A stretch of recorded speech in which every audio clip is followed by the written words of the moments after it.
Olá, queridos irmãos e irmãs, terça-feira da sexta semana da Páscoa. Vamos aí continuar com o Evangelho de João, agora o capítulo 16, versículos do 5 ao 11. Naquele tempo disse Jesus a seus discípulos: Agora parto para aquele que me enviou. E nenhum de vós me pergunta: Para onde vais?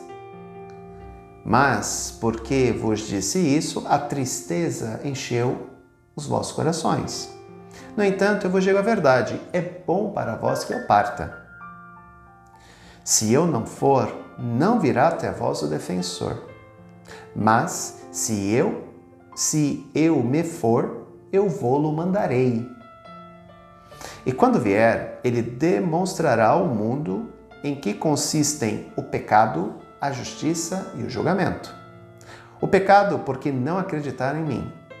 A justiça, porque vou para o Pai. De modo que não mais me vereis. E o julgamento, porque o chefe desse mundo já está condenado. O texto de hoje nos leva à reflexão de que ele também já anuncia aos discípulos que qual será o seu fim. Ele irá morrer, ressuscitará, mas não ficará no meio de nós. Ele voltará para junto do Pai. Não ficará no meio de nós no aspecto físico, mas no aspecto espiritual sim. Onde 2 ou 3 estiverem reunidos em meu nome, eu estarei no meio deles. Portanto, todas as vezes que a comunidade cristã se reúne, principalmente no dia dedicado ao Senhor, no domingo, ele se faz presente na Eucaristia.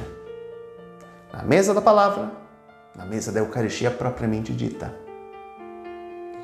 Aqui o texto também nos leva a uma outra reflexão. Ele retorna para o Pai para quê? Para enviar, para comunicar o seu Espírito. Que para nós cristãos católicos procedem do Pai e do Filho, ou seja, dele e do Pai. Aqui há uma das divergências teológicas entre nós e a Igreja Ortodoxa. Para a Igreja Ortodoxa, o Espírito Santo só procede do Pai e não do Filho. Aqui é uma questão teológica que foi um dos motivos da separação entre a Igreja do Ocidente e a Igreja do Oriente. Para nós, o Espírito Santo procede do Pai e do Filho. Por isso, nós nos baseamos nesse texto. Eu vou para junto do Pai e de lá enviarei o defensor.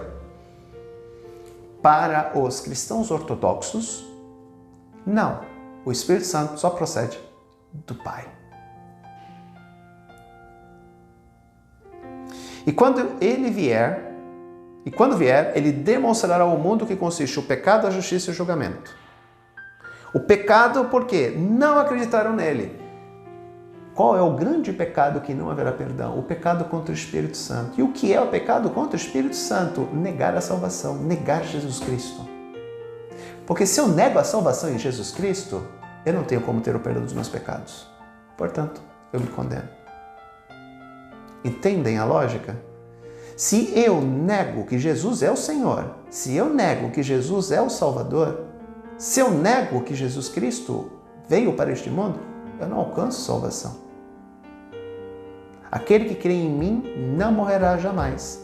Crês isto? Por isso, o julgamento dos judeus, principalmente das autoridades religiosas de Jerusalém, é de que não acreditaram nele e o condenaram. Pior ainda. Portanto, é o pecado da negação do Filho de Deus. A justiça, porque vou para o Pai. Ele volta para o Pai porque ele cumpriu a sua missão. Então, nada mais justo que ele retorne para o Pai. Ele cumpriu a sua missão. E o julgamento contra o príncipe deste mundo, aquele que arrastou a humanidade ao pecado, ele é condenado.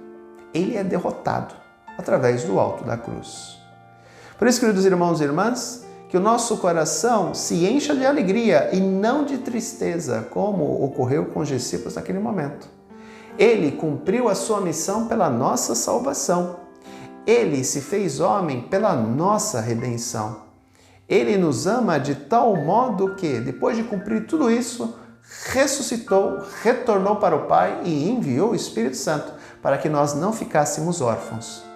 Que Deus nos abençoe. Um grande abraço. Até amanhã.